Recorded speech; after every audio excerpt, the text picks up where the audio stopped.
Live from the 607, it's the Ocho Duro Parlay Hour, where we're talking everything movies, TV, comics, and entertainment.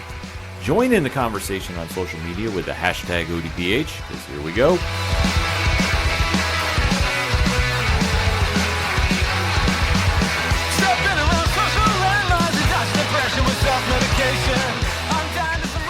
Welcome to an all-new edition of the ODPH podcast.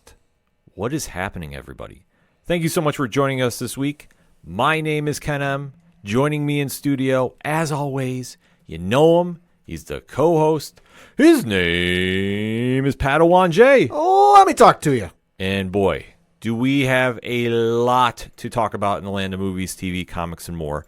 You are tuned in to the entertainment edition of the ODPH podcast, and there is a lot to discuss this week. So we will just say we will keep it very short and very sweet for anything and everything that is the ODPH podcast. You can find it all at odphpodcast.com, and remember on social media to use the hashtag ODPHpod. And if any of you out there know how to get us one of those Deadpool Xbox controllers, email us. Yeah. We need it. Why? Reasons. Just saying, folks. If you know, you know. Exactly. If you don't, Google it. Mm-hmm.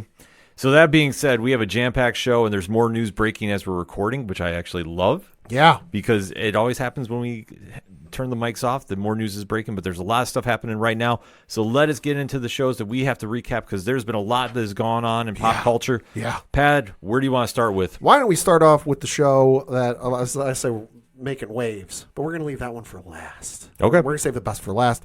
We're going to start with The Boys, Season 4, Episode 7, The Insider, of the second to last episode. Yeah, it's crazy to think that Season 4 has already flown by this quickly. I know. Good grief. But when you have such strong acting performances from Carl Urban and Anthony Starr and the rest of this loaded cast, bringing to life Garth Ennis and Derek Robertson, insane vision of superheroes and what is wrong with them, honestly. Yeah. When you start looking at them through real eyes instead of the facade that we all believe that superheroes are always the good guys. Mm-hmm.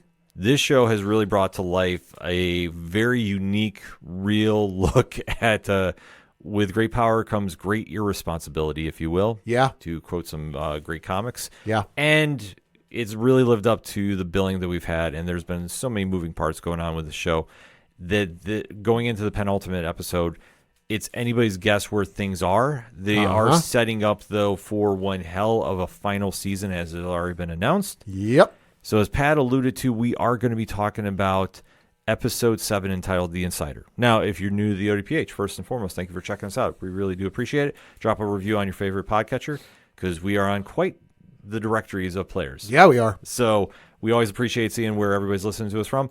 And Pat, I mean, how many providers are we on? We are on 444,022. I don't argue with him, folks. That is why he is a statistician to the stars. But that being said, we'd like to give a spoiler-free statement about what we're going to be talking about. Because if you haven't seen this episode, we don't want to ruin anything for you.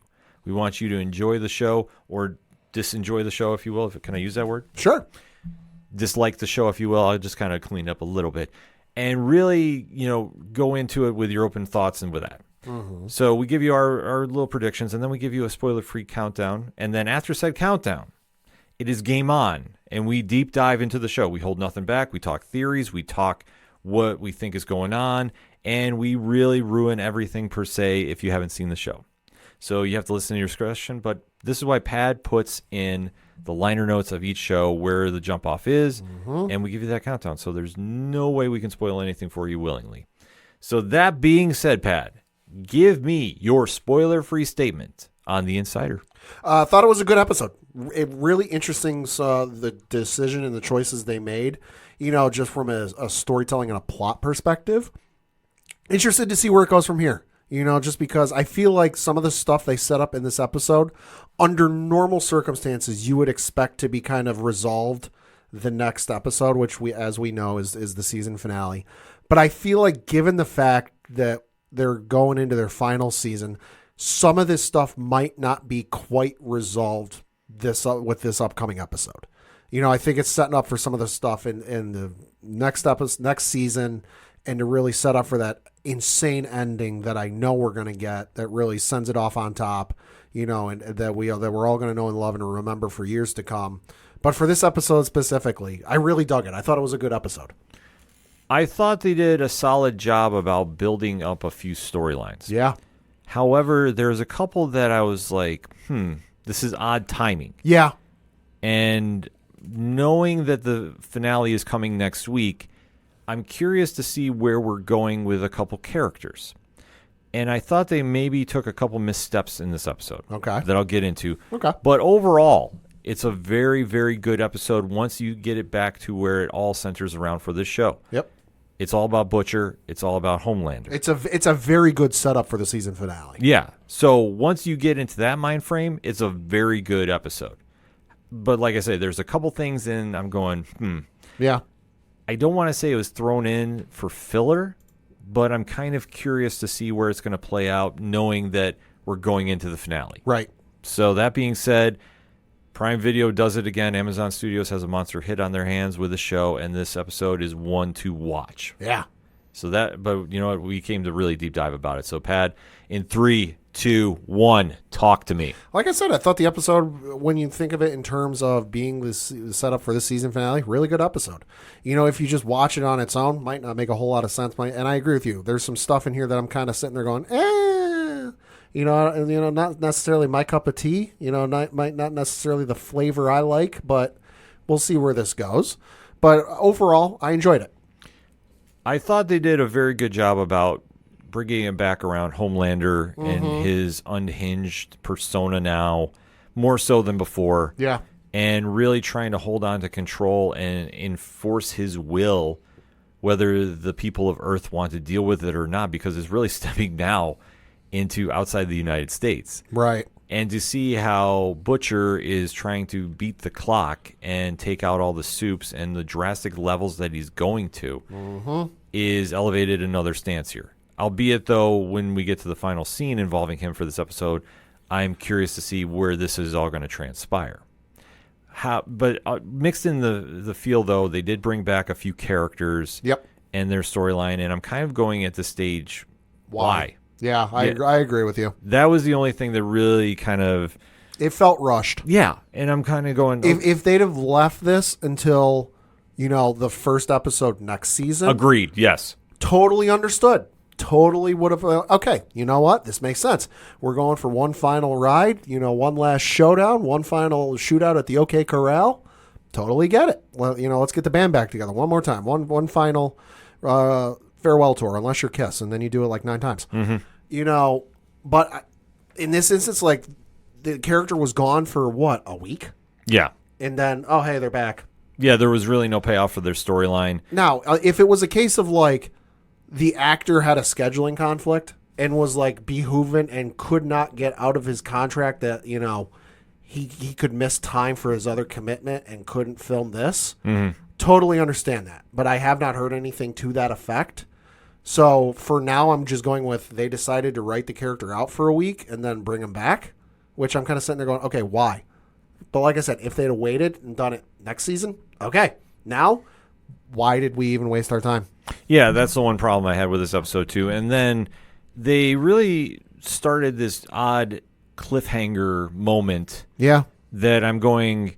You're either telegraphing you're killing off one of the people involved with this. Well, at least a couple are going to die. Well, we know that, but I'm saying involving the... we know the title of the next the last episode of the season. Like, someone ain't going to make it out of there alive. Oh no, completely. But I'm saying involving the two that are connected with the shapeshifter that we're going to be talking about. Right. It almost feels like something's telegraphed. Oh yeah. And that's the only thing I was kind of like, oh, if we waited and did this at the beginning of next season, sure, would have came off a lot better. Sure.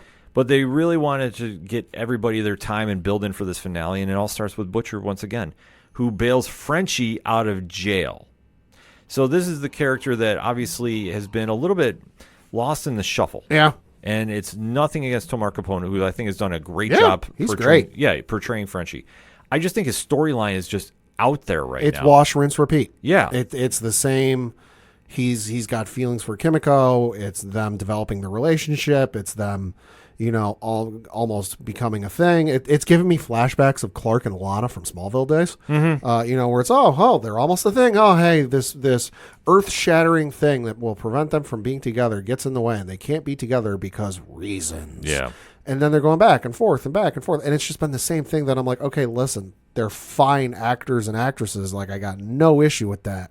They do a great job on screen with what they're given, but why are we just throwing this in the rinse cycle all over again? Yeah, that's the only thing, seeing this in really no payoff. The plate's clean. You don't need to wash it anymore. Exactly. So seeing this happen, I was kind of like, all right, I get it. Yeah. But I mean, I also get it from the perspective of like, okay, they need somebody to help work on, the counter virus, the antivirus, whatever you want to call it, because their other guy ran out on them. And nobody else has the smarts or the capabilities to do this. Right. So trying to find somebody last minute, and we'll put it to you this way. You can't exactly go to Indeed and look up a potential job applicant.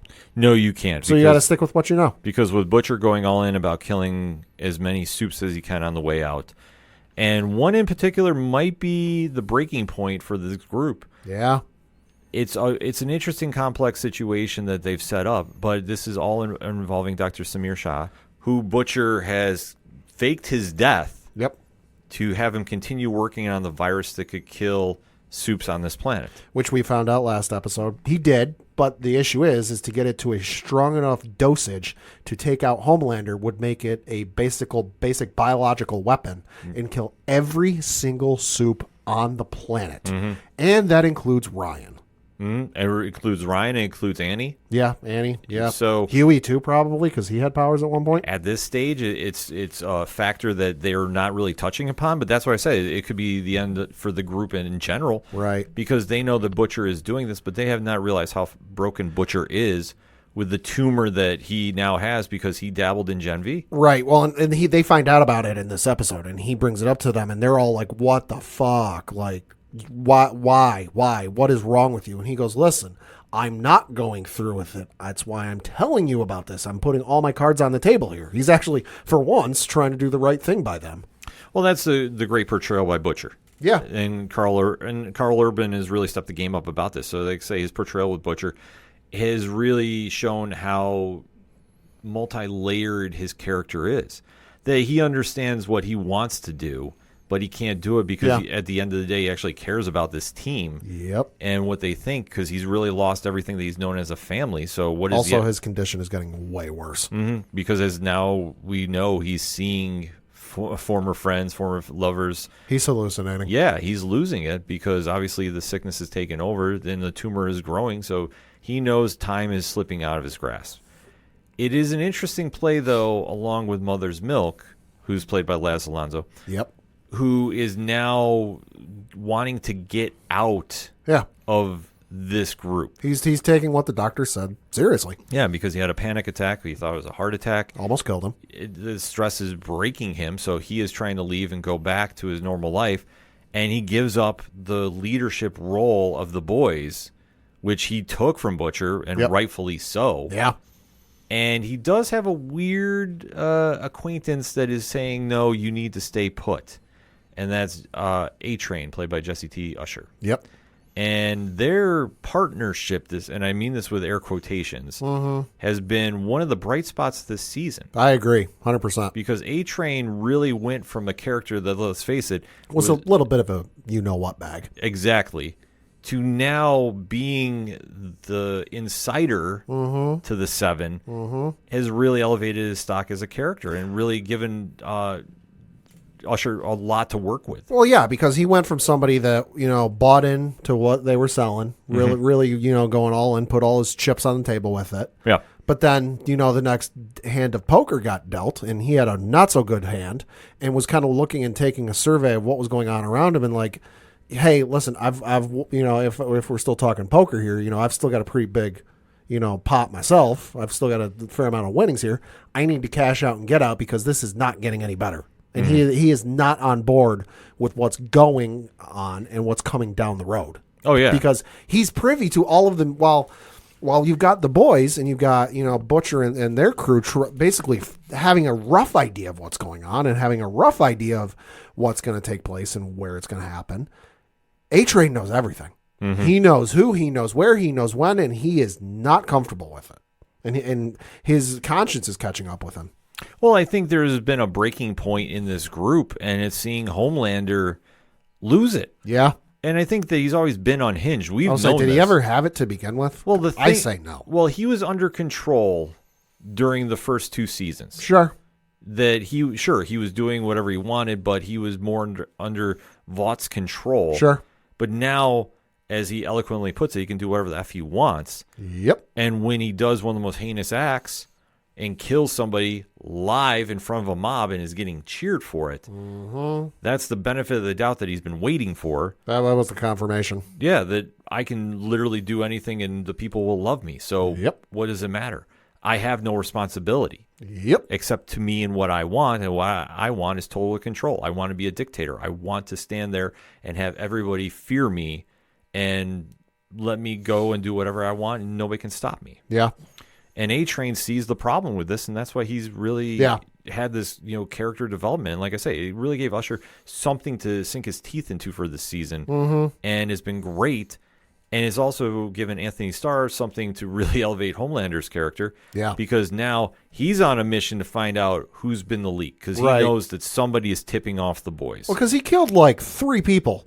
At least in the previous episodes, trying to find this leak. And every time he killed somebody, all right, leak's taken care of, only to find out later in the episode or in the next episode, they're like, hey, by the way, leak's not contained. They had nothing to do with it. They had no clue. The one middle management girl who was getting interviewed by Homelander and Sage, was like she knew when she was in contact with somebody, but like she didn't pass anything on. She didn't give any information. But all Homelander hears is she was in contact with somebody. I think it was with the Starlighters, and he goes, "Oh, you were talking with Starlighters. You were the League." Bam. Yeah. And even Sage, who is supposedly the smartest person in the room, went, "What are you doing? We needed to get more out of her." And he goes, "Oh no, hey, I plugged a leak over," only to find out she didn't know squat. And he does it again and again.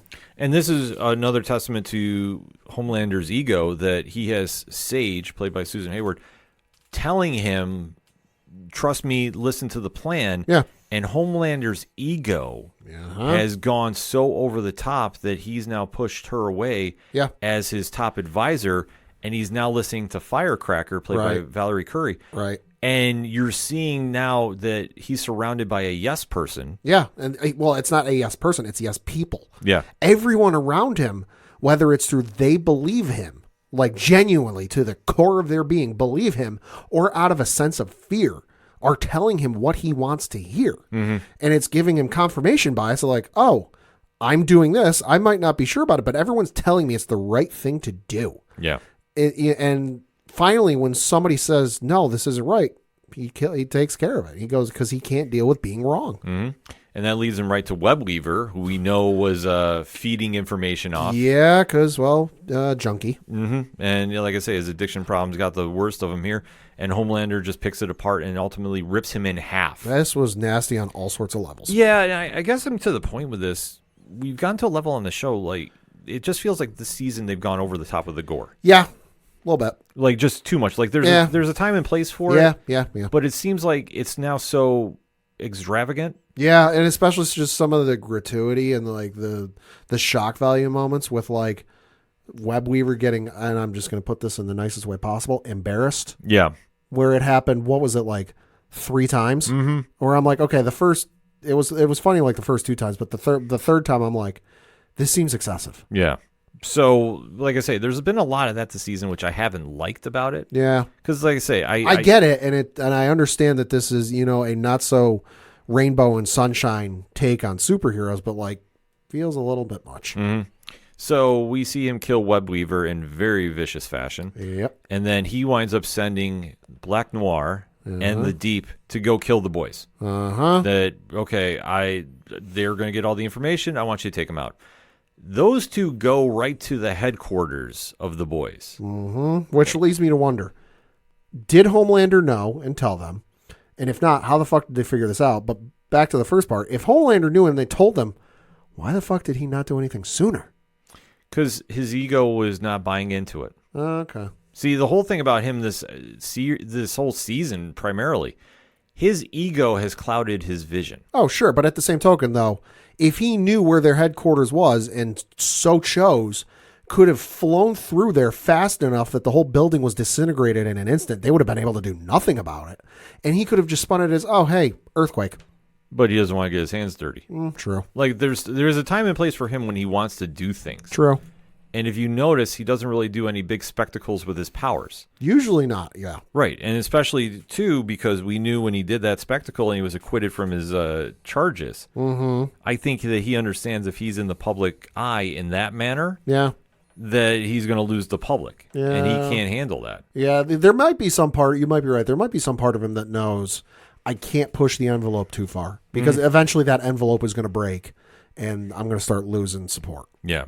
So at this point, you see a crazy fight take place. This was awesome. Yeah, this is the highlight of the show. Shout out to the choreographers of this fight. Mm-hmm. And they really kind of laid into it. And Butcher and Andy are the two that they come across. Who's the one that shows up with like the Gatling gun? Is that Mother's Milk? Yes.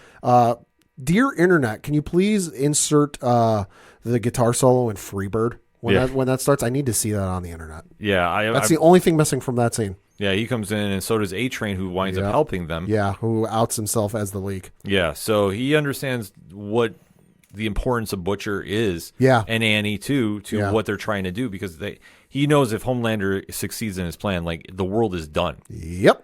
So they wind up getting everybody out, and then A-Train now has to go and leave. Yep. And he does have a surprise ally, too, though. Yeah. And Ashley, played by Colby Minifie, who is obviously not dealing with the fact that she has fallen from grace in the eyes of the Seven. She's handling it, but in what way? Boy, that's a good question to figure out.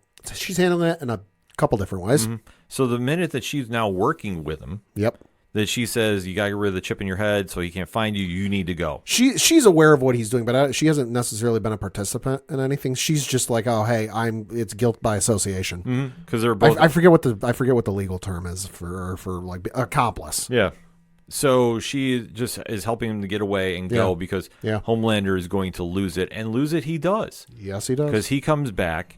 And the only person that he can trust right now is Firecracker. Right. Well, and Noir and the Deep come back limping. Mm-hmm. They're beaten and not necessarily bloody, but they took a few licks. And they're like, they're doing the Paul Rudd hot ones. They go, hey, look at us. Yeah. Look at us.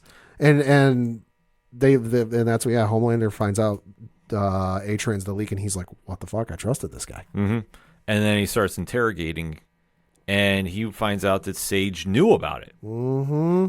And since Sage didn't... She was using him for her own plans. Yeah, which we all knew was happening the entire time. Yeah, she was not exactly subtle about it. No, she wasn't. She was working everybody in the Seven because she is the smartest person on Earth. She understands the long game with this. And Homelander, being blinded by his ego, was foolish enough to think that, no, she was like everybody else. Yeah. So the minute this happens, you're fired. He fires her from the Seven. Mm-hmm. I'm actually surprised he didn't try killing her. I was too, but at the same token, I don't think there would have been anything to gain by it. Well, I think in this case, it was just a matter of his rage just taking over. Yeah. But the one thing that has been playing in, I think we're going to see this happen again, is with her and Firecracker, they have been at odds the entire year. That is also a loose thread that could come back to unravel everything. Yeah. But I was surprised too, but at the same token, I was thinking about it after the show wrapped up, and I'm like, really though, what is there to gain? Like, okay, you publicly execute her in the middle of Main Street or Times Square, whatever. Like, what do you really gain? Like, she's been in the Seven for all of, a hiccup. Well, I think that he was just going to send a message to everybody else. Yeah, that's true. That's the thing. That's how he works. Yeah. But I like that she's still alive and she's still around because I think she's going to come back in a big way. Absolutely. So all the while this is taking place, you do have a couple side stories going on. Yep. His son Ryan is now getting forced to be... on Sesame Street. Let's call it what it is. Yeah, the Sesame Street parody. It's a Christmas special. He's forced to be on camera, and you can definitely tell he's not enjoyed being in the spotlight. No. So when he's in this role, he winds up doing something that Butcher is proud of. Uh-huh. He stands up for himself and says, you know what, this is not cool. This is not me. This is not what I want to be about. This isn't what my mother would want. Mm-hmm. And Butcher goes, my man. Yeah. And at this point, you see Homelander is seething. Uh-huh. Because as much as he thinks that Ryan is going to be the heir apparent, it is very clear that he is not. He cares about him in so much that, like you said, he's the heir apparent. Past that, any parental feelings, he has none and gives no fucks, because there's one point in the episode before Ryan goes rogue, I guess we can say, where he's really having second thoughts and he's really not on board with everything. And I'm guessing off screen he reached out to Homelander and was like, hey, you know, I need a pep talk. Like I'm not having a good time. This sucks. And Homelander doesn't even have the decency to go see him, put a comforting arm around on his shoulder and say, hey, bud, you know, what's wrong? Let's go get some ice cream and talk it over, you know, a glass of milk or something like that. Like, he sends him basically a voicemail and is like, hey, sorry I can't be there. You know, buck up, kid, and grin and get through it. See you later. Yeah. It's like the most heartless thing I've ever heard a parental figure give a kid. But it's what he does, and that's his character. And yeah, it is. You know, yeah. It's fantastic acting. It is. So when they do that storyline, it's a moment that still is enraging Homelander, but it also gives Butcher some false hope. Yeah. And Butcher is watching this from a bar where he passes out. Uh-huh. All the while, there is another storyline that's going on. Yep.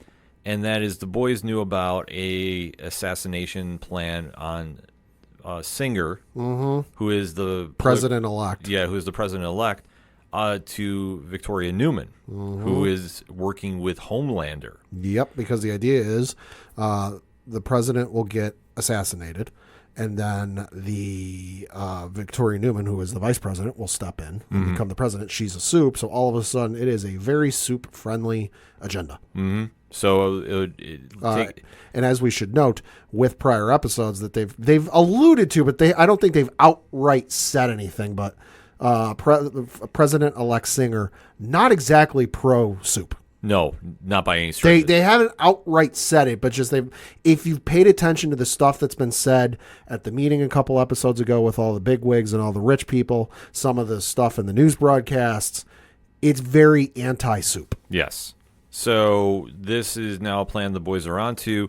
They do find somebody that is allegedly going to be involved. Right. And it's a shapeshifter that is running away from them after giving some nonsense story. Ripping their face off all the while. Yeah, this has reminded me of Husk from the X-Men. Oh, yeah, okay. So like I say, I started getting Paige Guthrie vibes on this one. Yep.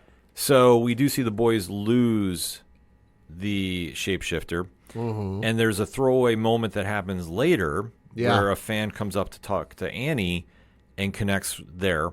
And then we go later in the episode and we have an intimate moment between Annie and Huey. Thank you. Intimate's one word for it. Yeah, oh, boy. Because as I was saying, I was just trying to find a nice... Don't watch with the kids in the room. Yeah, trying to find a nice PC way to say it. And while Huey is sleeping... Annie goes over to a safe, activates it, takes a vial of what, Pat? What was it, Compound V? Or it's possibly the virus. Yeah. One of the two. And leaves, and then we go to the end of the episode where Annie is shackled inside something out of the Saw franchise. I think it's the same room from earlier in the episode. Or it's something similar. It's something that looked very familiar, but she's now been impersonated and replaced by the shapeshifter, who now it's clear as day they're going to be the one that kills Singer or Newman and frames it on Annie. So they telegraph that a little bit too much. All the while with the virus, we did have the reconciliation of Frenchie and Kimiko. Yep. And they were planning on letting the scientist go. Yeah, they wanted to let Samir go. And they're like, hey, Frenchie's like, hey, Butcher's not exactly going to like that. And they're like, oh, who the fuck cares? And right as they're about to tell him, he stabs Kimiko in the leg with the virus. Turns out it's super effective. Yeah. Because Frenchie then has to saw her leg off so it doesn't spread past her leg and kill her. Going all Walking Dead. Uh-huh. So This is going to be a plot point going into next season. We'll see how this all shapes up. But this whole storyline, I mean, it kind of felt a little forced. Like I say, that with point. With the Kimiko stuff? Yeah. Yeah. Like I say, between that and then we're now having the shapeshifter, unless there's some big payoff with Annie. Mm-hmm. I thought they could have done that at the beginning of next season too. Like I think that would have had because now. Well, I mean, I think given the title of the final episode this season, they had to set that up. Well, yeah, now they do because it makes sense. But like I say, those are the only two storylines as the show wraps up there that I kind of was like, yeah, that was all right. I mean, the Frenchie Kimiko thing was really for me. The one with Annie getting replaced by a shapeshifter in the moment when the fan came up confused the fuck out of me. I was like, why did this happen? But then by the end of the episode, it made sense. I think given the title of next week's episode, which I mean, we've teased it enough already, we should just say it. It's titled Assassination Run. Mm-hmm. So I think given what happened in this episode, you have an idea what's going to happen.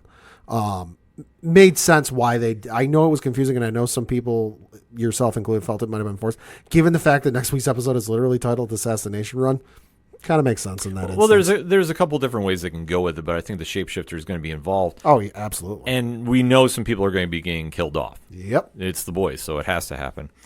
I think there's a lot of different directions they've now opened, and it just depends on how big they want to go for that finale. Mm-hmm. And the boys always do, but they always leave a good cliffhanger. Yes, they do. So it depends on how they want to go about this to really exemplify what they want to do for the final season. Mm-hmm. I'm fully thinking Newman is going to get killed off, and it's not going to be Singer. Maybe.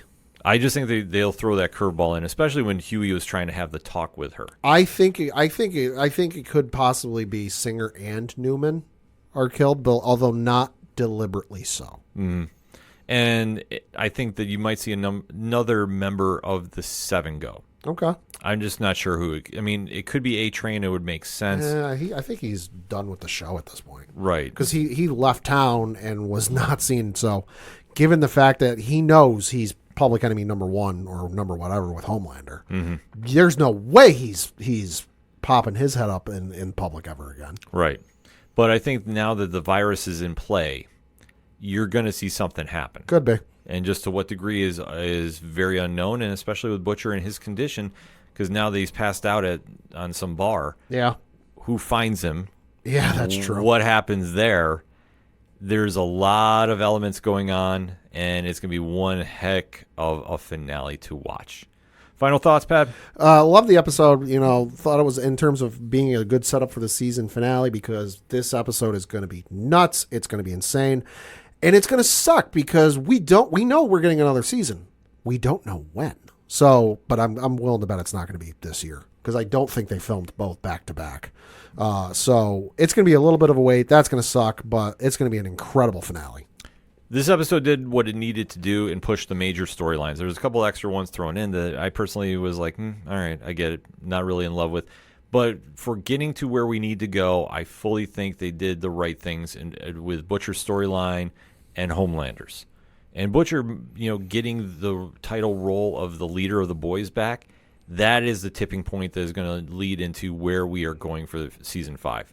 And I think it's safe money to bet on. Mm-hmm. We'll hear about season 5 release date at San Diego Comic-Con next week. That makes sense. Because there's a big panel that's going on involving the boys. Yeah. And it's Comic-Con, so they're going to be delivering a lot of information there. Yes, they are. So definitely hit us up on that hashtag ODPH Pod. What is your thoughts about Amazon Studio and Prime Video's The Boys, Season 4, Episode 7, entitled The Insider? Let's talk about it, shall we? First, we're going to take a quick break. We'll be right back. The content you are listening to is part of the Nerd Initiative Podcast Network. For more info about the home of pop culture positivity, check out nerdinitiative.com. Coming back for another segment on this edition of the ODPH podcast, and things are heating up. Holy shit. In the Game of Thrones prequel. Literally. Known as House of the Dragon.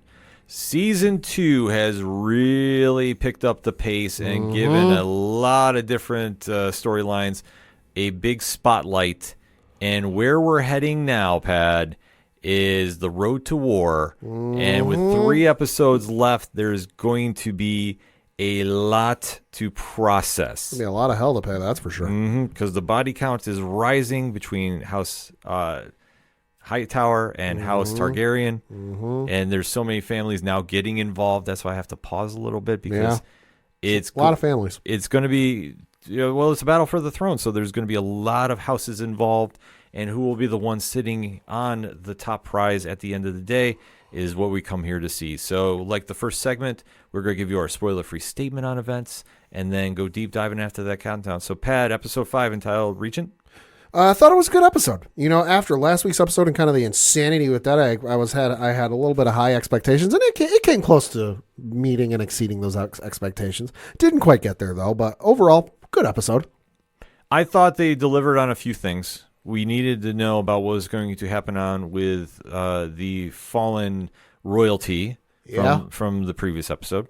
And how is this all going to translate into the rising war? And we did get a lot of answers there and a few question marks lingering around. So I thought it did a good job to give a little pause before going into the final 3 episodes because I'm fully expecting by episode 7 it's going to be the full-out battle to end all battles. Well, we know how the Game of Thrones universe usually operates. You get to that second to last episode of the season, and what hits the fan. Yes. So thought it was very, very good for what it was. I don't like saying the word filler, but it moved some certain storylines along, and that's what we needed here. And that little pause in the action, I think, really elevated some things. And, of course, what can you say? Matt Smith is still the MVP of this show. By far and away. Yes. So that being said, Pat, 3, 2, 1. Talk to me. Good episode. It wasn't necessarily the best one of the season. Wasn't necessarily the worst, but it was good. Interesting the way they kind of set things up and they move the pieces around because we know we're building the war. We know it's inevitable. We know it's coming at some point here and invariably. And obviously you had to move some chess pieces before one person can claim checkmate. So we'll see where it goes. But for this episode, it was good. I thought they did a lot of good things in moving, like you touched upon, moving key players into position because everybody wants to be sitting on top of the throne. Of course. And how this show works best is maneuvering the alliances and plotting and do more strategic work behind the scenes. And I thought this episode really did a good job about it. And they also answered one thing that we were waiting to see, and that was the future King Aegon. Yeah. And we did get that answer. So I thought we had a lot to build with, and I thought that it did what it needed to do. Like I said, it wasn't a wow episode for me, and I apologize if my tone is not conveying like it's a good episode because it is. Yeah. I just thought it was like... We had a lot of expectations given how the last one ended, and was expecting kind of some crazy fallout. And we got it, but it wasn't necessarily as crazy as we thought it would be. Right. Because as this episode kicks off, Rhaenyra has died because the worst one of everybody on the show, Aemond, and his dragon took out everybody in a battle that I think was more of a statement win than anything. Yeah. Because when they went to Rook's Rest, it's not exactly a key pivotal place, so to speak. It's not the biggest takeover they could do. It's not exactly Normandy in World War II. Right.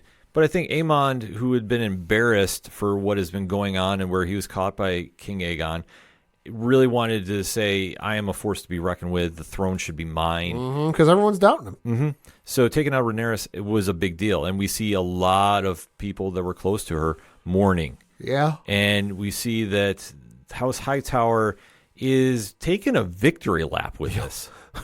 Very much so. Holy hell. And not that I thought that Sir Christian could not get any worse. Was this his idea? There's part of me that thinks it is. And Fabian Franco, who plays Sir Christian Cole, is finding more ways to just have that smugness. I appreciate the moxie. Pour out. Yeah, like I say, I'm not mad about it. No.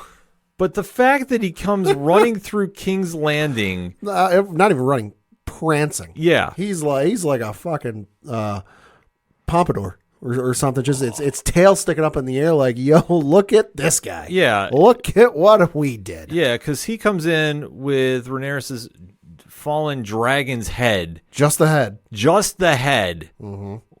Parading through town. And it is wild. And it's basically like riding through with a herald at the front. It's one of the soldiers, on horseback. Like feast your eyes upon, the fallen dragon, Viserys, Mysteries, whatever it's called. Mm-hmm. Like all, melees, and goes, look at the fallen dragon melees, and the dragon of the traitor, and everyone's shocked because, as they said in the after credits, behind the scenes look at the show, at this point, dragons are like gods to these people. That like you cannot kill a dragon, and that if you do, it's a sign of the end times. Mm-hmm. And here they are in their present day, standing in the middle of town, or in the middle of King's Landing, I should say, and a dragon is dead. Yeah. This, for which to them is going, oh, this isn't good. No, it was not good. And boy, that sent a message. And then we do find out that Aegon has somehow survived. Luck, dumb luck, I guess. Yeah. Yeah. Meanwhile, his dragon is feared dead. Yeah. Or near death. I mean, I think it was just pretty much, it's gone. Yeah. And obviously losing a dragon when you're going to war at this stage is not exactly the best look for the house. Yeah. But this is kind of the play that they're doing. Well, the other thing, too, is Aegon is fucking cooked to a crisp. Oh, yeah. This was slightly disgusting. There was no way he should have been alive. And I will say compliments to the makeup crew. Dragon fire, which is extremely hot, mixed with metal. Not a good combination if you have skin. Yeah. All I'm going to say. No, like I said, Ew. the makeup job that was done on Aegon. He's unconscious. He's laying in bed. And, his mother comes up and goes, oh, is he going to make it? And they give the most frank, response to the queen, or whatever her job title is, queen, mother, whatever it is, that I can possibly think of. We don't know. Yeah. Come back to us later and we'll let you know. Like I say, it's phenomenal work. Like I said, Tom Glencarney, who plays Aegon, he turned into somebody we all love to hate. Yeah. And then Aemon said, no, hold my beer or hold my mead, and came in. And Ewan Mitchell has just done such a job. Yeah. Now stealing the throne away from Queen Alicent Hightower, played by Olivia Cook. Because her train of thought is like, hey, I'm the queen. Yeah. I'm his mother. I have experience in this. I am very qualified. Yeah. And they're like, yeah, no, that's not how this works. Nope. No, that's not protocol. Their protocol is they say, nope, you have to be a male to be the head, and you need to also have a dragon. Mm-hmm. You have neither. Or you are neither, and you have neither. Yep. Which, I mean, is just foolish. Yeah. But you know what? That's why most of these houses fail for having bullshit rules. This is true. Just saying. So we do see Aemon decides to say, nope, I'm going to set up shop. And we're shutting down the gates. Yep. Because he gets told by the small council that because of the blockade going on in the seaport, that food's real scarce. People aren't exactly eating all that well. It's basically, I think they showed at one point in this episode, it's basically slop. Mm-hmm. Like you see in a movie, in a jailhouse scene. And they're not happy. So they're like, hey, we're going to take our business. We're going to go elsewhere. So King's Landing is just losing people at an astounding rate. And he goes, fine. They don't like it. We'll shut the gates. Yeah. So he is showing about how much of a cold dictator he's going to be. And even they don't say anything, but the small council almost voices protest like that's not a good idea. He doesn't care. No. He's like, nah, do it anyway. No, he does not care at all. So it is an interesting play that is going on, but this is also setting up for the upcoming battle as well, because Aemon wants to send messages. Meanwhile, there wasn't really a lot from Matt Smith, but the trippiness that he is doing and continues. Yeah, is just staggering out more and more. Yeah. And it really is now driven him to say, even in his madness, that he wants to be king. Yeah, which, boy, good luck with this one. Yeah. So he is basically saying, as soon as I get my army, I'm taking over. I'm not caring about anything. And you really see his villainous side come out. Yeah. And this is Matt Smith 101. Yeah. Like I say, he takes characters and elevates them, and Daemon Targaryen has been the MVP of the show. I've said it once, said it a million times. And even through his weird dreams, which, I mean, you can only... Pad, we just describe as what? Reasons. He's still getting back to his BS, if you will, and now going to say, okay, we're going to start taking over and we're going to start doing all this stuff. And nobody's going to stop us because I'm here for it. All the while Rhaenyra is, trying to send some spies out to see what's going on. She's just trying to get a firm footing. Yeah, because obviously they're losing one of her top advisors. Yep. Is soul crushing. Well, and plus, Daemon going behind her back, killing the kid, and then that kicking off things, going to King's Landing, having the meeting that basically went nowhere, didn't accomplish anything out of that, and then you lose Rhaenys' death, and then you lose Rhaenys and her dragon, which remember what happened with her at the end of last season? Pretty good person to have in your corner. She's just like it's body blow after body blow after body blow if we're talking boxing, and she just needs to recover. She's like, I need to get back on the upper hand with this. Yeah. So there's a lot happening there, but it really centers back around Damien and his insanity. Yeah, because Pat, what does he decide to do? What was he? He decides to sick somebody on something. He tells the Blackwoods to go to the Brackens, basically their next door neighbors, Hatfields and McCoys, and goes, go ravage them, take everything, and force them to your will. Yeah. So he's now thrown down his gauntlet, his own personal one. He's just starting shit for the sake of starting shit. Yeah, because he's now losing his mind. He's the kid who is walking down the street, sees a hornet's nest up in the tree that is bothering no one, is doing absolutely nothing, but he throws a rock at it and knocks it out of the tree. Why? Because he can. Yeah.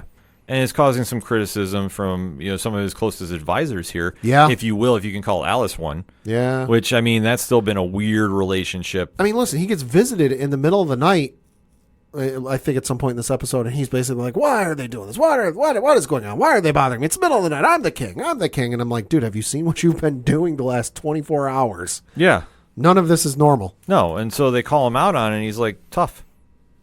He's like, yeah, and? Is that supposed to be my problem? Yeah, like, do you think I care? Yeah. Like, and the fact that he's now turning the people against him, this is now being a mirror image to Aegon and Aemon. He's becoming the Mad King before the Mad King was actually born. Yeah. So it's crazy to see what they're doing, but this plays out to, how he's losing his mind, and that's something we've seen. He's losing his grip on reality. Yeah, from when he went to that haunted castle, and he's never recovered. Yep. And then things just kind of tie up a little nicely with Rhaenyra, and more or less is now plotting her revenge tour because she wants to take out Aemon's dragon, Vagar. Forgot there's so many names involved. There's here. a lot of names. There's a lot of dragons. Yeah, and she's now having, a very guilty conscience for allowing Rhaenyra to go, and she wants to go step up and take care of this. Yeah. And I don't know if that's exactly what they want to be doing. Right.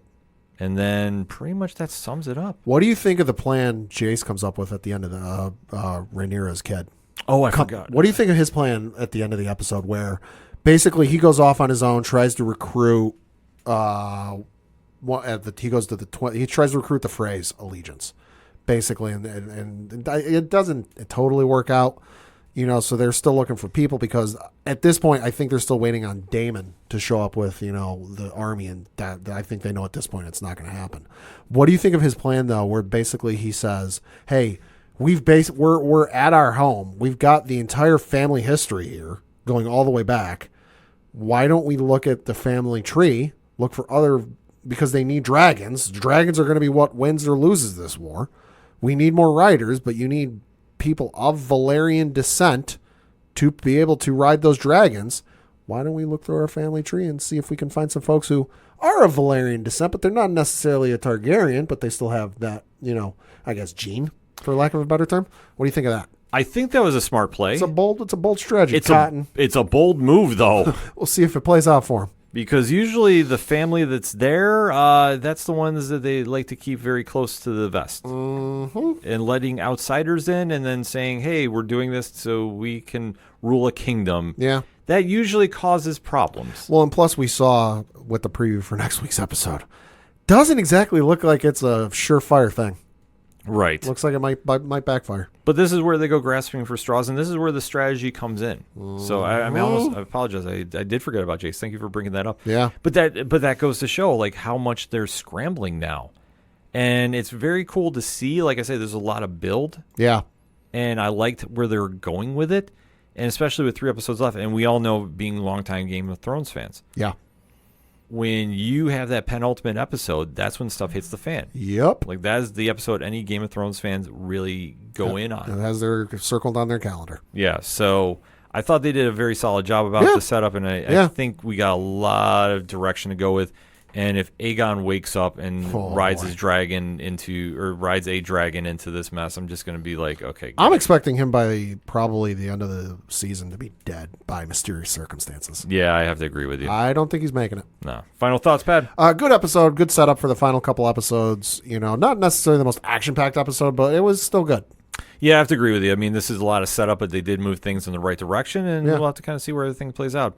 So in the meantime, hit us up on that hashtag ODPHpod. What is your thoughts about the latest episode of House of the Dragon titled Regent? Did you love it? Did you hate it? What do you think is going to be happening in that penultimate episode? We have to start talking about it, fans. So let's get into that discussion, but we're going to take a quick break. We'll be right back. Do you like comic books? What about movies and TV shows? Well, we may be the show for you. We're Hops Geek News, a weekly podcast that discusses comics, movies, and TV shows while featuring a beer of the week. Every week we chat about what we messed up on the week before, and then we dive into what we're reading and watching, as well as some news. We then wrap it up with a geek-themed topic of the week. You can find us anywhere you listen to podcasts by searching Hops Geek News. Cheers. Back again for another segment on this edition of the ODPH podcast. And Pad, we have reached the end of the journey for now. Uh-huh. One of the most polarizing shows on television has reached the end of its first season. Yes. Will it be back for a second one? Time will tell. That is the question. My early prediction, I know D23 is coming up. Listen for then. Pad, what are we going to be breaking down? We are going to be talking about the final episode in season 1 of The Acolyte, entitled, The Acolyte. Yes, the Disney Plus / Star Wars live action show dating back to the High Republic era of Star Wars, which is new territory for the pop culture audience, has been met with a lot of mixed reviews. Oh, yeah. And I think a lot of it is to be with the fear of the unknown. Because as we've touched upon, this is the first time we've gone into High Republic time. On screen, yes. Yes.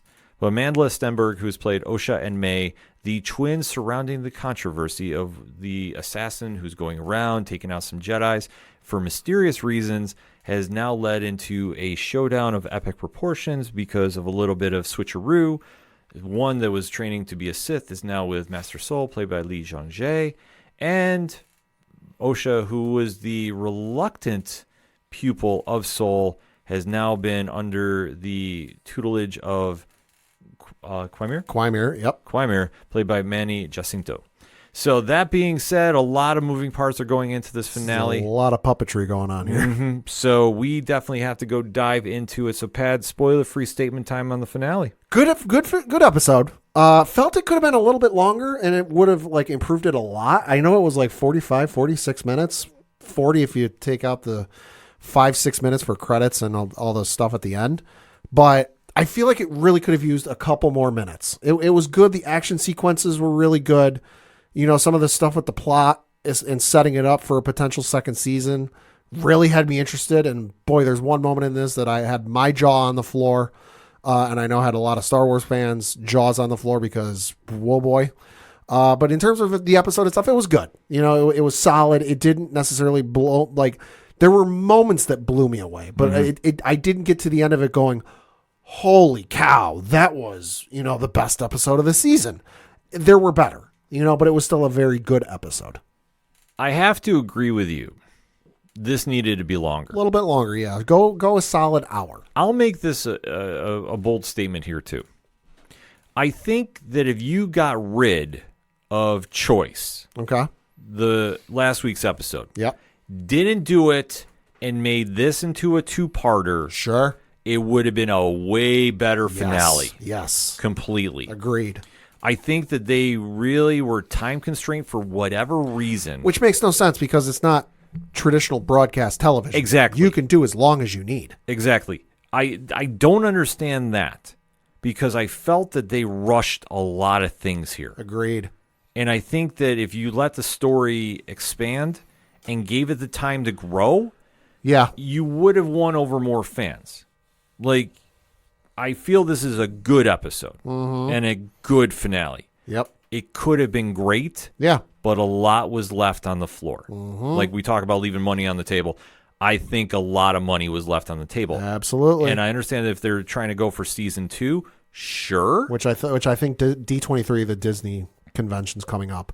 That'd be my money bet on when we're going to hear about it if they do season 2. Oh, agreed. I fully think we are going to hear it. But if that's the reason that this was cut short, I think they just misfired. And without giving spoilers, based on the way this ends, there's no way they can't do a season 2 and just kick the story into a novel or a comic. Oh, completely. I got nothing against the comics or the novels, but just given the severity and the implications of this episode, you cannot, punt, to use football terms, punt this story into a novel or a comic. You just can't. No, I fully agree with you on that. It worked in certain instances. I know there was the unused Clone Wars scripts they turned into one of the novels with Asajj Ventress and I forget the other Jedi's name. Like, it worked in that instance, but this, no, there's no way. No, absolutely not. So there's a lot to break down with this, and there isn't, I guess, in certain degrees. Yeah. But let's get into it, Pad. So in 3, 2, 1, talk to me. This episode, like I said, had some shocking moments and had some moments I didn't think we'd necessarily see on television. Had some first appearances in more than one aspect. And those moments really stood out to me as the highlights of this episode. But overall it was solid. It didn't blow me away. It didn't go, that was phenomenal television. I was glad I watched it. I was excited to watch it. But it didn't sit there leaving me going, I need to rewatch this series immediately now that I see the full story, now that I know everything from start to finish. Like, I'll get to it at some point. I'm sure I'll watch it, on a weekend or something where I got not much going on, but in terms of, did it blow me away? Not really, but it was still solid. It served its purpose. Yeah. Because this was an entry into the High Republic. That's the way I took this series. Yeah. I wasn't mad about it like some people have acted online. For the past, 8 weeks. Right. I thought this is a new avenue to go to. Yeah. I think there's been certain times in the story that it fell off, and I think there's certain times it was really, really good. Yeah, and it's kind of astounding to watch. For as much as people moaned and groaned, they're like, oh, we focus on the Skywalkers too much. It's all about the Skywalkers too much. You finally got something that wasn't Skywalker in any way, shape, or form. And you still complained. Exactly. You can't please everybody. Nobody hates Star Wars more than Star Wars fans. Facts. Yep. Can't lie about that. So I think when we get going on this episode, there was a lot of stuff they left behind and a lot of stuff that they could have done better with. And I think if you took out one episode in particular, Choice, I think if you got rid of Choice, that would have been fine. Yep. Made it into a 2-part episode, really fleshed it out. Yeah. And really let this story end on a real strong note. Absolutely. I think it would have worked better. Yeah. But it was good for where it was because we open up, and probably the moment that everybody's talking about, Pat, I'm going to let you take this. How does this all kick off? So it kicks off with Osha having a vision of May and agreeing to lead Quaimir to her, which she goes, uh-oh, this ain't good. So Osha basically tells Quaimir what's going on, and they go to leave and take care of it. But they're not the only person there. There is somebody else watching in the background. Now, admittedly, I didn't look at the credits to see if this person was listed, but hey, I figured out who it was pretty quickly. Star Wars fans figured out who it was pretty quickly. And at this point, you can't tell me otherwise. This is who it is because the timeline works out perfectly. But the person watching in the background at this point is none other than Darth Plagueis. If the name rings a bell, he was the Sith Lord that Palpatine mentioned in Revenge of the Sith, where he was looking for more immortality. He got it. He killed his master, and then he tried to teach it to his apprentice, and blah, blah, blah, blah, blah. It was Sidious's master. He's the one that, Plagueis allegedly discovered eternal life, wanted to, and figured out a way to live forever, and then his apprentice killed him. Killed him in his sleep. He's a Mun who, if the name of the species doesn't ring a bell, remember in Revenge of the Sith when Obi-Wan goes after Grievous and he goes to the planet and the people are there are like, hey, what are you doing here? Oh, he goes, I'm here looking for General Grievous. And they go, oh, well, he's not here, but, hey, you're more than welcome to use our system. He looks like them. Yeah. So if you pull up the image that is all over the internet today and then you look up an image, because I know there's a couple people who did side-by-side photos. Mm-hmm. They look the same. Yeah. It's Darth Plagueis. So it's the first time we've seen him on screen, because by the time Phantom Menace rolls around, he's dead. Yeah. He's gone. Sidious has killed him and, ascended to the mantle of Dark Lord of the Sith. But holy shit. No, it was a great Easter egg they put in. Yeah. And yeah, you can't tell me otherwise too. I fully think that's him.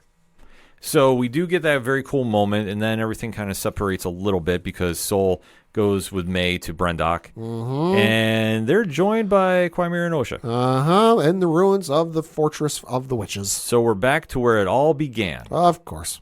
And Sol is trying to tip off the Jedi about what's going on. Without being exactly overt. Yeah. So Venestra gets the coordinates and leads a party to go. She leads the whole damn force. Yeah, to search and destroy.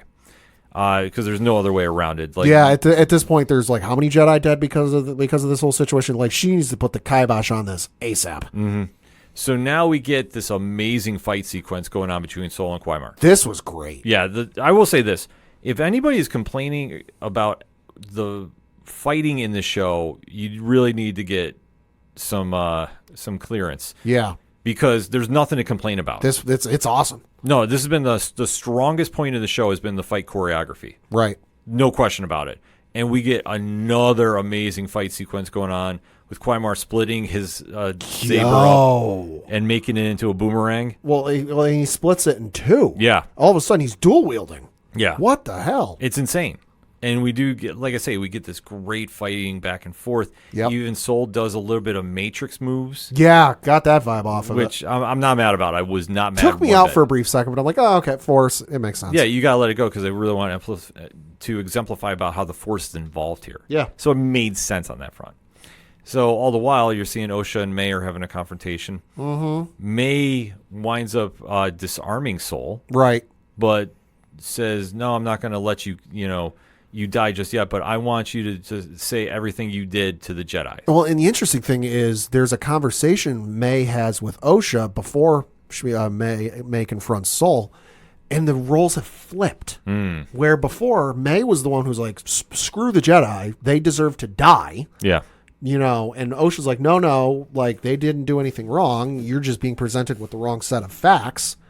The roles have now flipped because May's the one telling Osha, like, hey, you're being lied to. Like, you're not getting the right set of facts. Sol has been lying to you the entire time. And Osha's angry. They're like, no, this isn't what's true. And then, like you said, May goes to confront Sol, and disarms him. And at this point, because the mission between May and Quymir is still on, like, kill a Jedi without using a weapon. And he goes, do it. Kill him. And she pauses and goes, no, I'm going to let him get taken back to the Jedi Council and go to the High Council and let him face his crimes. Mm-hmm. Because he's responsible for everything that happened on Brendok. Yep. So one thing that we knew, the Jedi are not good. Mm-hmm. Team Empire all day. So we do get the standoff here where Sol fesses up to everything. All the meanwhile, Osha walks in and hears everything. Mm-hmm. And Osha does something that we did not expect to happen. No. But, man, this was a big moment. She force chokes him. Yeah. And kills him. Yep. And does arguably one of the coolest moments I've seen in Star Wars. I'm not going to lie. I marked out for this. Uh-huh. When wielding the lightsaber, it goes from blue to red. She bleeds the crystal. Yeah. It's something that has been alluded to in the novels, the new canon novels, the Disney books. And it's been shown in a couple of the comics. I know Vader, it got shown in one of the Vader comics. Luke tried it in the newer run of Star Wars. Not the one set before Empire Strikes Back, but the one set after Empire Strikes Back. He tried doing it a couple times to no success. But this is the first time, because there's always been a question of like, how does a lightsaber get from, blue or green to red? It's never been established. It's never been firmly set until, the new canon. But this is the first time we've seen it on screen. She bleeds the crystal, and I saw it happen on screen, and I sat there with my fiance next to me. I'm like, oh my God, she's bleeding the crystal. And then she goes to ignite the saber, and this was probably the coolest effect of the episode. The blade extends, turns on. It starts blue, but it slowly starts turning red until it fully commits. It's amazing. Oh, it was incredible. Like I say, that's when you really know the temp and the roof changed. Like, that was a big pivotal moment. So you do see that the twin sisters take off, because we do find out they're the same person. Right. That's the thing Soul finally confesses is, like, you're not twins. You're the same person in two different bodies, and you were created as a virgins from your mother. Mm-hmm. So it's a wild revelation. Makes a lot of sense, obviously, with how the story has been going on. Right. So, and Soul even says, because Osha goes, like, she angrily says to Soul, she's like, why didn't you tell me this? Why did you hide this from me all over years? And I gotta admit, his response is kind of bullshit. He goes, listen, I couldn't prove it without your sister. Yeah. So it is a little kind of a weak cop-out, I would say. Like, I was not a fan of this. Yeah. But we do get to the point where we need to get. Yep. And that is the sisters are now on the same page. Well, and Vernestra and the Jedi show up. Mm-hmm. And they're landing, and Vernestra's like, all right, you two go this way. Everybody else split up. And she tells her, I don't know if he's his Padawan or that the guy's his secretary, whatever the role is. She tells her assistant, like, hey, use this thing to track him. But she senses Quimir. Yeah. And this is at this point when we find out that's her former apprentice. Mm-hmm. Oh, boy. And that explains a little bit about the cover-up. Yep. So everything is now getting pointed to Vernestra, which is something you alluded to, Pat, so you could take the victory lap on this one. Yeah. Because when you mentioned, too, about the markings on Quimir, the Vernestra was the one that was the first one you thought of. Mark of a light whip. Mm-hmm. So now we go back to Coruscant.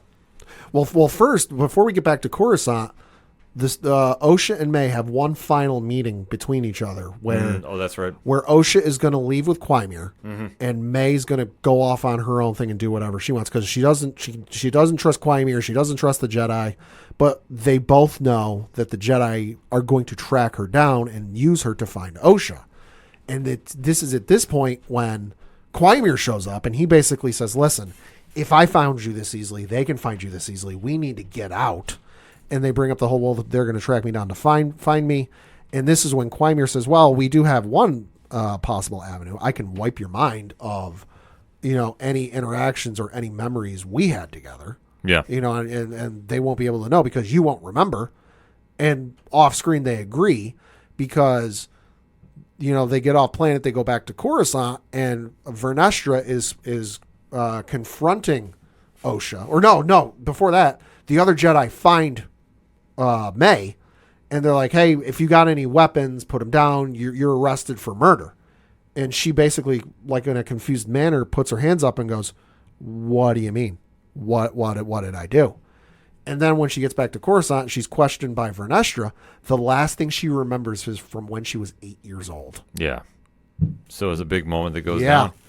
So it does set up quite the predicament, if you will. All the meanwhile, the Senate is tired of the BS. Mm-hmm. They're launching an investigation into the Order, even despite Vernestra trying to sweep it all under the rug. Like, oh, hey, no, listen, it was a rogue Jedi. It was Soul. The murders of the other Jedi were because of him. The problem solved. He went back to the scene of the... Even her explanation, I realize I'm not a lawyer, but good God, this wouldn't hold up in court. Mm-hmm. Like, listen, it was a rogue Jedi. He's responsible for all of these deaths. He's no longer around. For whatever reason, he just went back to the scene of the crime and he killed himself. Like, I don't know how to explain it, but he just went ahead and did it. I did love, though, and I can't remember exactly what the one senator said, but the one senator called him out, and he's basically like, listen, you're a religious cult with way too much power that's been running around unchecked, and that needs to stop now. Amen. And I'm paraphrasing, but I sat there, I heard what he said, and I'm like, you know what? He ain't wrong. Team Empire all day. The Jedi are the worst. But we do get the final shot where you do see Osha and Quimir are now on the same page. Osha's tired of her Quimir's bullshit too. Yeah. She turns the controls off on his ship probably about 3 times. Mm-hmm. That was funny. Yeah. But we do get the standoff that they're ready for what's coming next because they know that Vernestra is coming and she wants May to help. And there's one more little Easter egg at the end of the episode, the final shot of the episode, where Vernestra walks into her room and says, "Master, there's something I need to talk to you about." And the camera pans down, and it's Yoda. Mm-hmm. And it's not CGI Yoda. It's a puppet. It's the real deal Yoda. Put it this way. It's not the puppet from Empire Strikes Back. I've seen what that puppet looks like these days. Google it at your own risk. It's nightmare fuel. Mm-hmm. But it is a puppet of Yoda. It's an amazing sequence of events. Holy hell. And like I say, they end things on very solid ground. Yeah.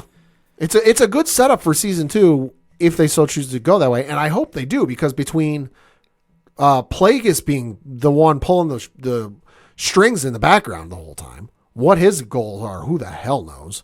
And then Yoda finally showing up. Oh, holy cow. This, like, season 2, if they so choose that way, and I really think they will, is going to be incredible. Yeah. I think they did a lot of good things and really moved where they needed to go. Mm-hmm. Albeit, though, I think it would have been more impactful if you opened up Yes. and really let the story grow. I think they just really rushed a lot, and it was kind of like, I don't know how I feel about this. But it was a moment that you kind of see going, okay, I know that we're building up for a second season, so maybe they want to just leave a little more on the cutting room floor. But I think if you're going to go that route, you can't bank on coming back. And especially in this day and age where I don't really think anything's too certain until you hear it's confirmed. Correct. That I think going that direction, I really think hurt. Because the story itself is very solid, but I think what everybody's talking about the show is the Easter eggs and the fighting. Mm-hmm. That's the two things that stand out. Yeah. And as long as they go all in on that, I think they'll be fine for next season. But I think for where they ended, it's a good ending. Yeah. It's a solid landing. Yeah, but it's not like, whoa. Yeah, it's not like Luke Skywalker showing up at the end of Mandalorian season 2. Yeah, it's not. It's not going to blow your socks off. It's not going to be the moment everyone's talking about for the next 6 months. Right.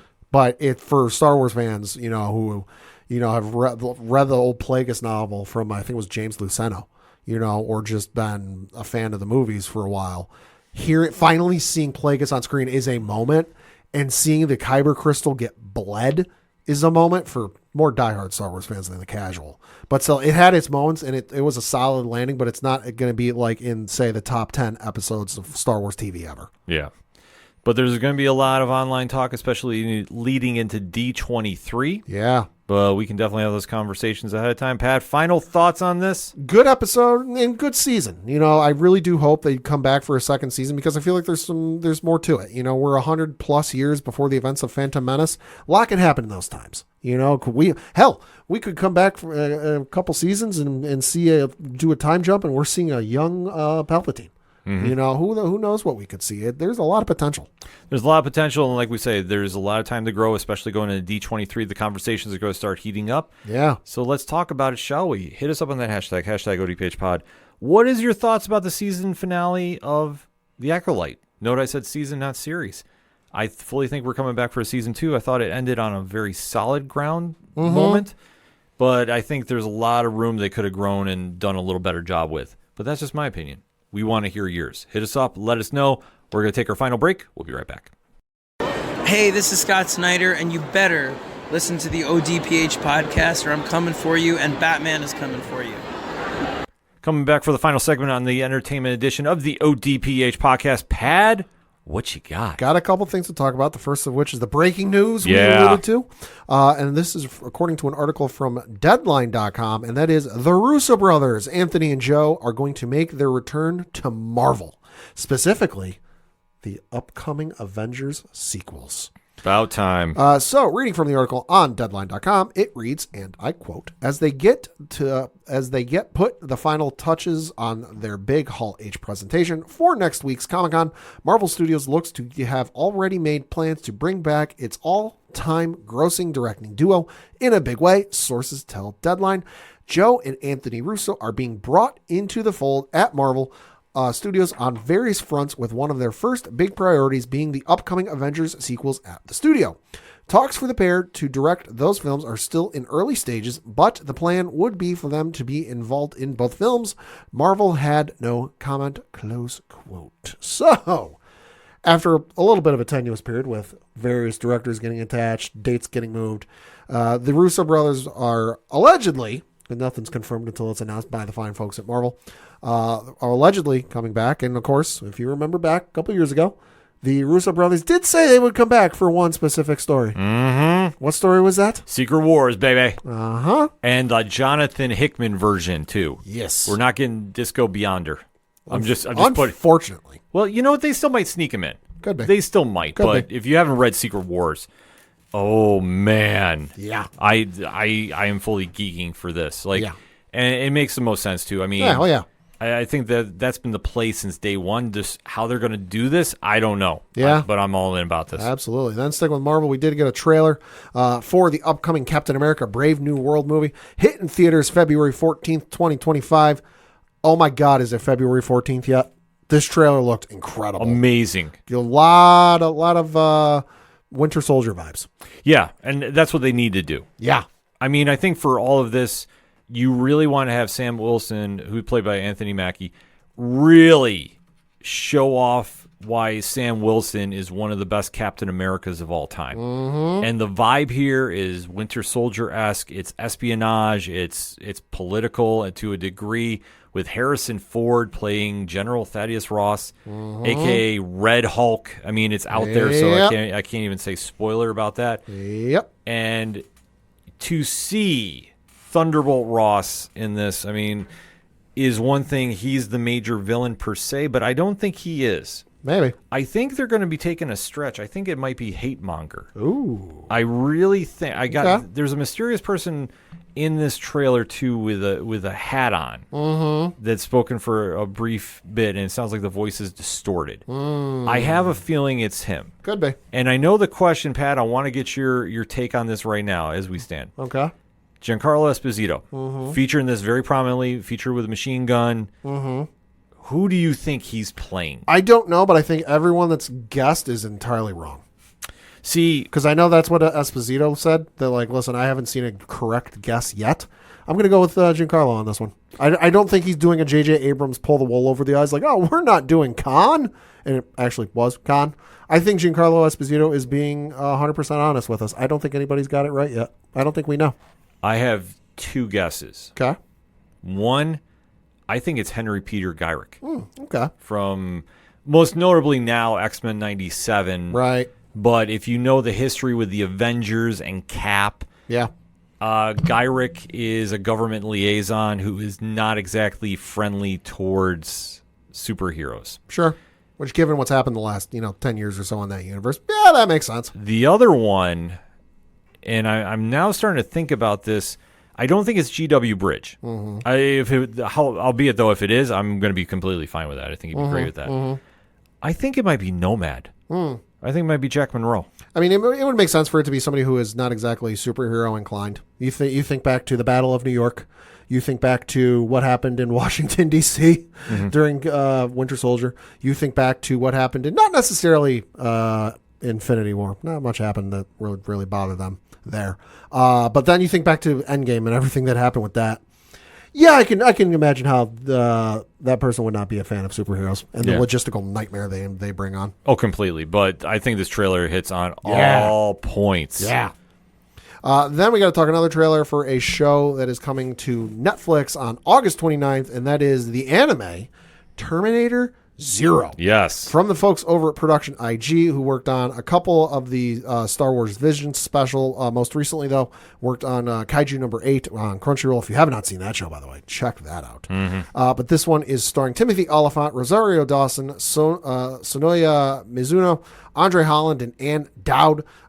This one looks absolutely pretty good. I don't really quite know what the hell's going on with it, other than it's called Terminator Zero. It looks like it's at the start of the whole Terminator timeline, I guess you could say, but it looks interesting. It does. It looks very, very interesting. Yeah. Like I say, I for the anime, I'm kind of like, we'll see how this plays out, but I think it's going to be good. Yeah. And then we got to talk some Emmy nominations because the 2024 Emmy nominations were announced today as we record. Boys not included on this list, although I think that's because they missed the window for this nomination season. So Only reason makes sense to me. next year would make the most sense. But notably, Shogun led all shows with 25 nominations. Bear came close behind with 23. I'm not going to go through every category, just some of the more important ones.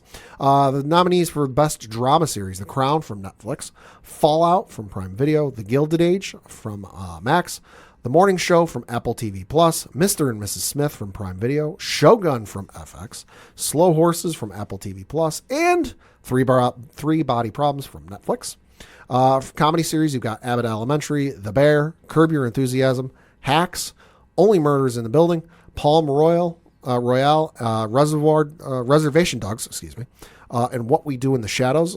Good luck winning that category. Yeah, I was going to say, I mean, I like The Bear right now, but go on.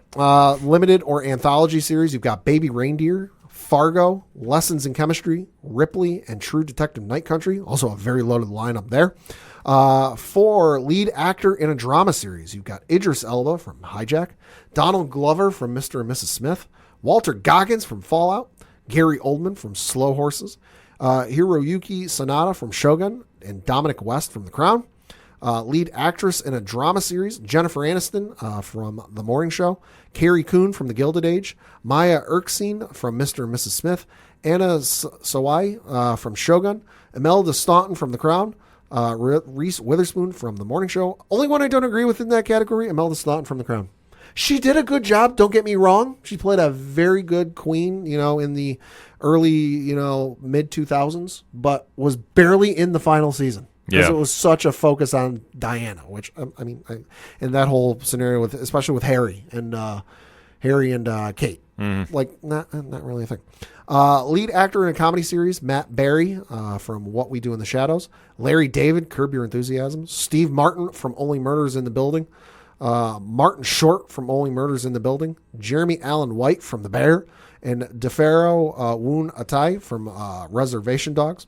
Lead actress in a comedy series, Quinta Brunson from Abbott Elementary, Ayo Edebiri from The Bear, Selena Gomez from Only Murders in the Building, Maya Rudolph from Loot, Jean Smart from Hacks, and Kristen Wiig from Palm Royal.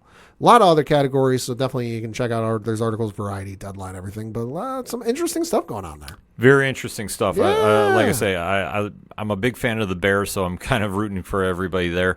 But, I mean, obviously, whenever we get Anthony Starr on the ballot for The Boys, I'm already calling that shot. It needs to happen. Also, should note, too, specifically in the supporting actress in a comedy series, the nominees are, and there's one reason I'm bringing up this category.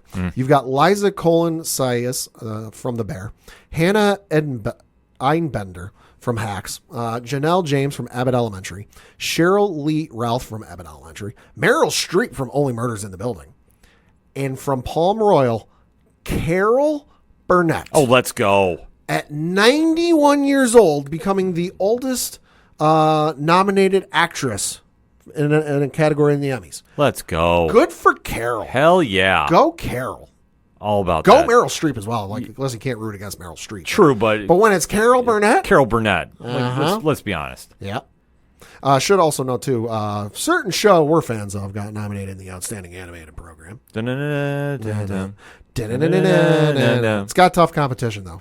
It's going up against The Simpsons, which I feel like is just obligatory that they're there every year.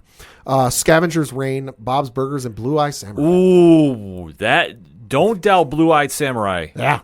Getting the win there. Yeah. Even as great, I know I'm going to hear some flack about this online. Listen, if you've not checked that show out, it could definitely sneak the Emmy away from X-Men 97. Yeah, I said it. It's entirely possible. You never know. Can I also just say I'm a little annoyed, too, because what was our one gripe for years that this show didn't get nominated for any Emmys? The Wire or Better Call Saul? Better Call Saul. Okay. Guess who got nominated for an Emmy this year? Oh, because he was on The Bear. Mm-hmm. Bob Odenkirk. Bob Odenkirk. Oh, my God. Went all those years playing phenomenal job as Saul Goodman in Better Call Saul and Breaking Bad. Never won an Emmy. Never got. I don't even know if he got nominated. I know he didn't for Better Call Saul, but Breaking Bad, I don't think so. Finally got one in the the outstanding guest actor in a comedy series category. Come on, good Lord. Well, hey, at least he's getting nominated. This is true. This is true. Take the win where we can get it. Yes, we will. And then, lastly, certainly not leastly, I know you and I are excited about this. I'm trying to remain calm about this because I know I see this popping up on the screen. Yeah. Pat, I'll let you go. So Joshua Williamson and Scott Snyder, the noted, venerable DC writers that they are. Friends of the show, by the way. Friends of the show. Teased on social media the last, 2 weeks or so? A week or so? They got a big project coming. They got a major thing coming. You're going to have to tune in to find out. And, we found out what it is today. And whoa, boy. Reading from an article on comicbook.com, it says, quote, during a live stream on DC's YouTube page today, writers Scott Snyder and Joshua Williamson confirmed one of the worst-kept secrets in comics. DC is launching a new publishing initiative titled All In. Snyder says that the purpose of a publishing initiative is to bring everybody together with a shared goal, and that for All In, the goal is to celebrate comics. Williamson said that the entire plan is to introduce all new contents, but elevate rather than ignoring classic elements of DC's history. As part of the initiative, Snyder is helping DC spearhead a new universe, Absolute DC, which will feature modernized takes on many of the publisher's more beloved characters. DC wants to create a new universe, one that can coexist alongside the current DC universe rather than replacing it, as they tried with 2011's The New 52 Publishing Initiative. While DC has been resisting any inquiries about the rumors, new images popped up online showing off the first look at Absolute Batman, Superman, and Wonder Woman. Quote, this is something we've been working on forever, Snyder said. We've been working on it for about 2 years behind the scenes. He later added, quote, the idea is to create the greatest jumping on point for you guys in many, many, many years. Close quote. DC's All In #1 will kick off the event in September, and then every book at DC will be coming together in October. All In, written by Snyder and Williamson, will be a flip book, with one side drawn by Daniel Sampierre and the other drawn by Wes Craig. In it, half the story will be told from Superman's perspective, and some from Darkseid's. DC have attempted similar small-scale reboots over the past years, most notably their All-Star and Earth 1 line of miniseries and original graphic novels. Each of those lines created a smaller number of titles, which have done fairly well in the bookstore market, but none of them existed in a shared universe. All-Star Batman couldn't hang out with All-Star Superman, for instance. Well, yeah, that whole different ball wax there. Okay, continue. And the article goes on, quote, the idea is that Absolute DC will allow star creators a ton of creative freedom on their books, but it will all be playing into a story that pays off over the course of 2 years. Quote, what we came up with, along with a bunch of great creators, Mark Waid and everybody else working on the lead up to it, is that during the events of Absolute Power, unbeknownst to the superheroes, Darkseid starts to realize that something has always been missing. He senses something in a special moment during Absolute Power that we don't want to spoil. He senses something has changed. And once he realizes this, it sets him off on a quest that's going to bring him into direct conflict with this new Justice League that Superman is setting up. This more robust Justice League. The collision between those two forces will reshape the DC cosmology, close quote. So this whole thing sounds absolutely bonkers, to say the least. Now, the thing, if you haven't checked out the video on the DC YouTube page, you should. The thing it does note, it's not a reboot. It's not a retcon. The DC titles you know and love, Detective Comics, Action Comics, Flash, Wonder Woman, whatever, still going on. They're going to incorporate some of this, and they're going to be doing some stories that tie in with this. But if they got a storyline going on, might take a little bit of a pause, but they'll get right back to it. This is simply another universe, another avenue that they're giving great stories that, hey, listen, admittedly, if you get somebody who's, say, 12, 13 years old, they go to a comic shop and they know Superman. They're familiar with Superman. And they go, hey, what's the main Superman line to read? And the person in the comic shop might say, hey, go pick up Action Comics. They're up over 1,000 issues of Action Comics, and that's not even. And I don't even know if that's counting all the stuff they did where they renumbered it and everything else. It's probably well over that number by now. No, I mean Action's 1067 last one. So yeah, so it might be a little daunting. Right. I get Daunting your for point, somebody for, looking to jump into comics to go, shit, it's been going for how long? It's got 1,000. I don't know if I can jump in on that. But this, perfect avenue to get them on. It's a jumping on point. I think for all intents and purposes, you know who the character is. It's all you need to know.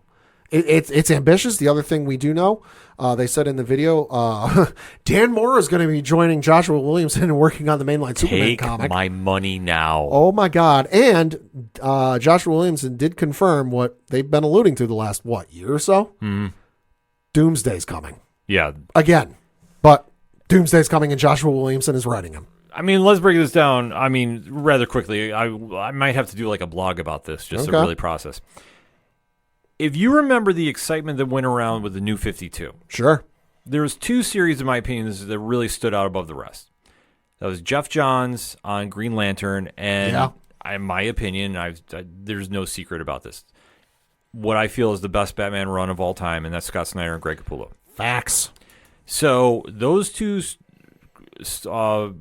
volumes really showed that you could tell a new take on a character without completely reinventing the wheel. And it was very easy to jump in on. Now, granted, there were some storylines during that time period that really went into wild directions. Yeah. Superman with jeans. Superman with jeans, Superman dating Wonder Woman. Yeah, I mean, so they went some routes, which, listen, I will always say this. If you have a creative take and you want to take a shot with it, sure. Yeah. If it doesn't work, it doesn't work. Hey, I didn't hate the Superman and jeans thing for the story context, but it was weird to see. Right. What they're doing here is they're being very smart to the market. And it's one thing that we've always said in this day and age, and just this kind of, ironic timing with what I was talking about on Turn of Page last night, talking about Radiant Black. When you have a story and you can connect to the mainstream audience and trying to get people into the comic shops, you want to give them something they can relate to. You want to give them something that's very fresh and very new, but you want to get them hooked enough. With characters that are like Batman, Superman, well known. Is so well known, 80 plus years of stories like you alluded to, and especially in this day and age where they reboot after 50 issues or whatever. And that's the running joke with DC these days. Yeah. Oh, hey, DC's doing another reboot. Yeah, and especially no, not this case. DC's tampered a couple times with doing reboots like All-Star, which, All-Star Superman, great. All-Star Batman, I'm not talking about. But and even the Earth ones, hit and miss, depending on how you feel about them. To do this, I think you have the creative teams that they've announced thus far. And I've seen a lot of writers. I haven't seen a lot of artists yet, but I know it's going to be a stacked lineup. It's going to be everybody. No matter what.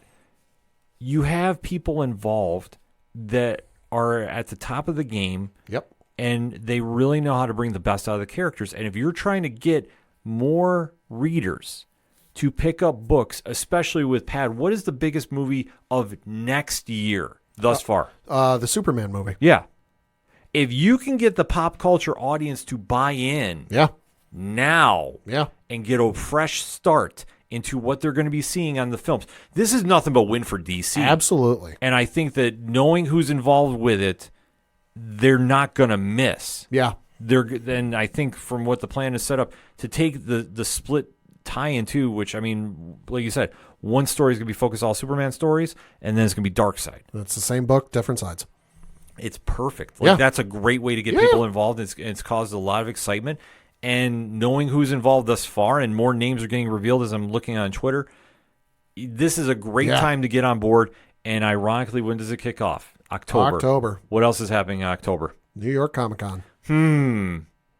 Also, I got to say, just as a Superman guy, normally whenever they bring Doomsday back, I'm like, oh, God, we're doing this again. But in this instance, with Williamson doing it, I'm like, you know what? I'm going to withhold judgment. Williamson does not miss on Superman, folks. No, he does not. No, he does not. So a lot of stuff to be hyped up about. And great segue point, Pad. Yeah. Because it's new comic book day. It is. A lot to discuss. What are you picking up? Speaking of Joshua Williamson and Superman, I am going to be picking up Superman issue number 16 this week from Joshua Williamson. And the description of this says, absolute power tie-in and the return of Jamal Campbell to the Superman series. So good. Superman is down, but not out. Waller and her forces are winning. While the Fortress of Solitude has become the home base for the survivors, the injured and powerless Superman must go on a dangerous mission into the magical realm. Guest starring Zatanna. Super excited to read this one. This one looks like it's going to be a lot of fun. Yeah, this one, I mean, Campbell coming back is great. I love his Superman. Like, I love how he draws Clark Kent. Yeah. So seeing him back on the book, I'm amped up about this. And listen, Absolute Power is not missed thus far. I think there's been a lot of good tie-ins that I've read so far. Yeah. And even the spinoffs have been interesting. Like I say, if you really want to get a full perspective, they're great companion pieces. So this one, I can't wait to check out. Then from DC as well, Nightwing issue 116. Because Ken, who is writing the Nightwing still? Tom Taylor. Can't miss. Description of this: everything, quote, everything Dick Grayson has built is crumbling around him. His life is spiraling out of control, and Heartless is at the center of it all. Now, Nightwing must leave his city. Can he take back the power he's lost, or will Bloodhaven and its citizens be lost to Heartless forever? Close quote. I have seen the issue of the end of this issue already. Saw it on Reddit this morning when I was hopping on Reddit. Not mad I saw it already because it made me all the more hyped to read this. Holy hell. Yeah. Can't go wrong with Tom Taylor. They're pulling out all the stops for this one, and rightfully so. And I mean, if I don't know what the future is going to be after he's done on this. I mean, I would imagine it's a hard shoe to fill. Yeah, they're going to, but you know what? It ties into doing that whole new series. Yep. Or the Absolute. Yep. So like I say, going all in. If they're going to end the run, I mean, it's a perfect place to end it on. Absolutely. Then from the fine folks over at Marvel, you've got Phoenix issue number 1 from one of our favorite writers in comic history, Stephanie Phillips. Hell yeah. This one reads, quote, life, fire, power, possibility, Phoenix. She is Jean Grey. She is Phoenix. She saves the world. She brings death. One woman alone in space who not only must do what no one else can, she yearns to. A desperate SOS from Nova brings the Phoenix to the edge of a black hole where hundreds of lives hang in the balance. And whatever Jean does or fails to do will bring darkness to the universe and haunt her in ways she can scarcely imagine. Holy hell. I got a chance to review this. Heyo. Yeah, a hell of a first issue. Interesting direction, Yep. I will say. Knowing how From the Ashes starts and Yep. where X-Men 35 left off and the end of the 2 companion books.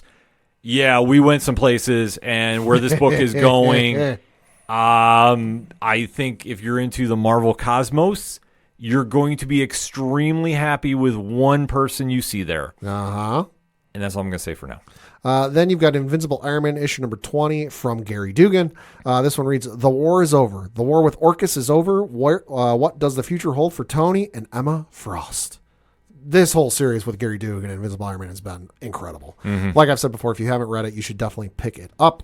And they just announced, too, a new series coming from Marvel.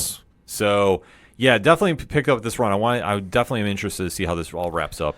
Then from the folks over at Dynamite, you've got Gargoyles Quest, issue number 3 from Greg Weisman, of course, the series creator of Gargoyles. This one says, quote, while Demona races to repair a sacred object, Thalog and Brentwood face Wyvern the Dragon, who guards the haft of Gungear, the Lance of Fate, the key to the Demona's plan for ultimate power.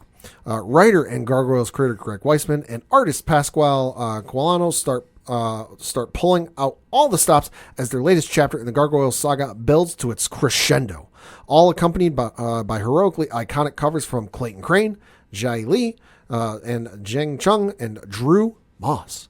Lastly, certainly not leastly, the 2 issues I reviewed for Nerd Initiative this week you should absolutely pick out. The first one, which is Amazing Spider-Man Blood Hunt, issue number 3. This one says, Morbius is the one man close enough to cure for vampirism.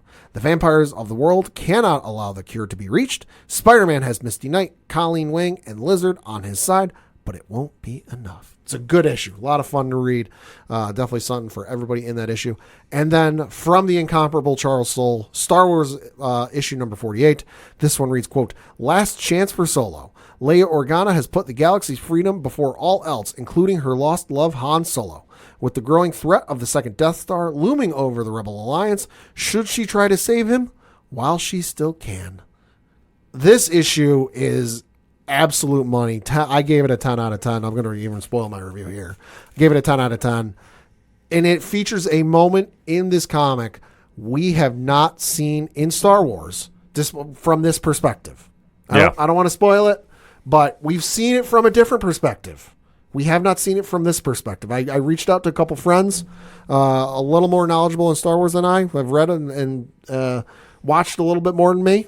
And I was like, hey, have we ever seen this from this perspective? And they both said, no, we haven't seen that. Why? I'm like, well, I have to wait and tell you. But yeah, no, this issue is cannot miss, something for everybody. And it is a perfect jumping on point if you're looking to get into the mainline Star Wars comic book, because the trial of Lando Calrissian storyline is over. This is a whole new one. And boy, oh boy, I got the feeling this is going to go some places. This is going to be nuts. Yeah, this one I know you've been raving about, and I can't wait to go check it out after the show. Yeah. Before I get into my comic picks, I have to make a one correction on something I said. Yeah. For Captain America Brave New World, we forgot who the villain was. Oh, yeah? The leader. Oh, yeah. Remember they announced that way back when? Oh, yeah, that's true. Completely blanked on that. That's true. So how he's going to tie in that movie, well, we're going to have to wait and see as time rolls on, because I'm guessing that's why the hat was there. But probably. But still, a lot of more questions there. But we're here to talk some comics on the way out the door, and this is one, Pat. I'm just going to show you the cover. Who is that on the page? Booyaka 619. Yes. We have Luchaverse Catalyst #1. So this is from Massive Publishing and Masked Republic.